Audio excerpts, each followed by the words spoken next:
Hi, it's Mike from Mike's Unboxing Reviews and How To, and today I'm going to show you how to add a little bit more power to your right click. Keep watching to find out more.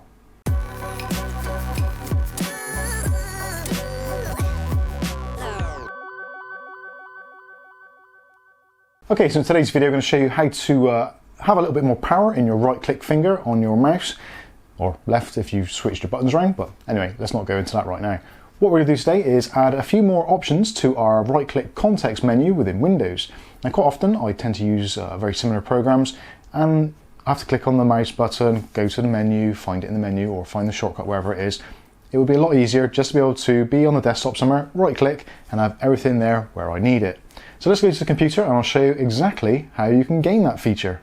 Okay, so this involves tweaking the registry. So as per usual, make sure you back up your registry before you perform any procedures that involve your registry. If you're not sure how to do that, then you can click on the link and there's a video on how to do a backup.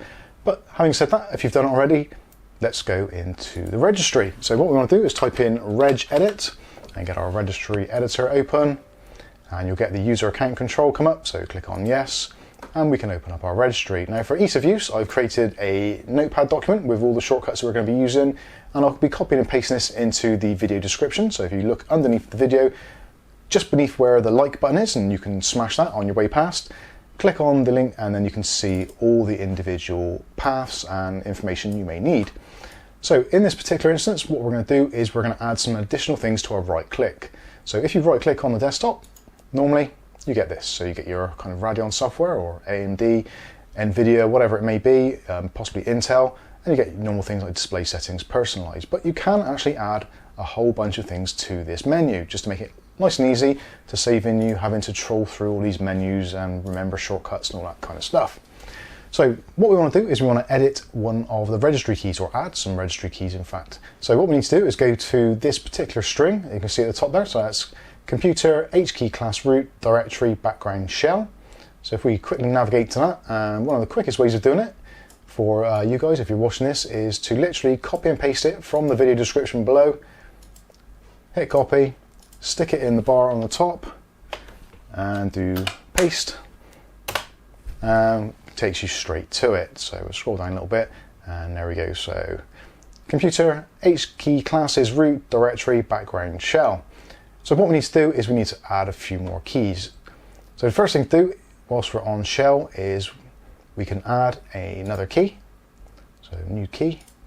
And this is where we name what our shortcut's going to be. So in our particular example, we're going to call this hardware monitor. And that is what we're going to make a shortcut to. So once you've created your key, then you can right click and choose to make a new sub key. And we're going to call this key command. Hit enter. So now we've got our default here. Double click on that. And essentially what you need to do is to make sure that the path for your program is in the data value. So I'm just going to copy and paste this from hardware monitor, which is up here. Right click, choose copy, and we're going to paste that into there. So that's our complete path. Click OK. And as if by magic, without even having to restart, if we right click now on the desktop, boom, hardware monitor.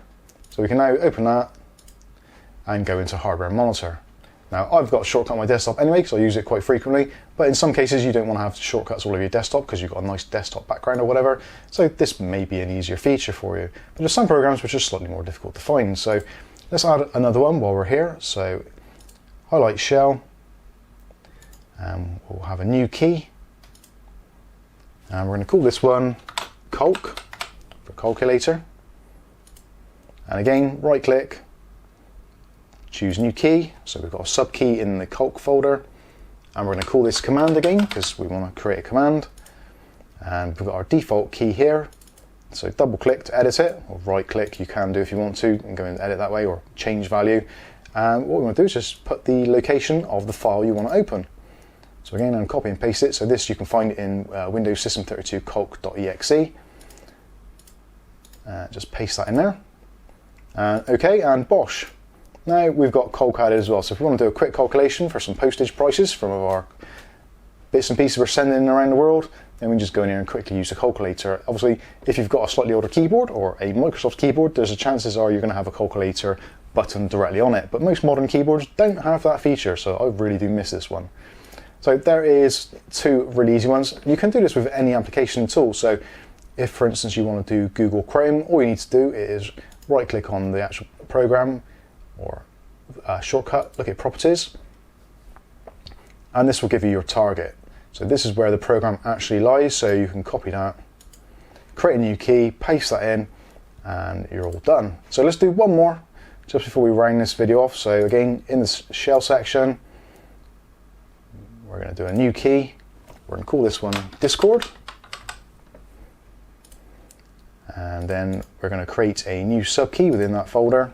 Again, it's exactly the same, so type in command, and then we want to edit our default key, and we can copy and paste our Discord opening file.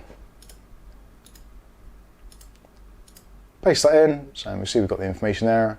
And now if we right click, so now we've got calculator, Discord, and hardware monitor. Again, you can call these whatever you want, so if you want to be a bit humorous about it, you're more than welcome to do so. These are just examples I've chosen to use for this particular video. And obviously, if you want to get rid of them after, you're not particularly happy with it, so I don't really want the Discord one, so I'm going to go ahead and delete Discord and hardware monitor.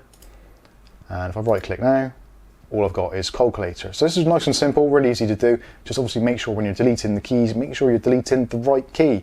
But hopefully you'd have taken my advice from the beginning of the video and you'd have created a backup anyway, so it won't be a problem because you can restore it from your backup.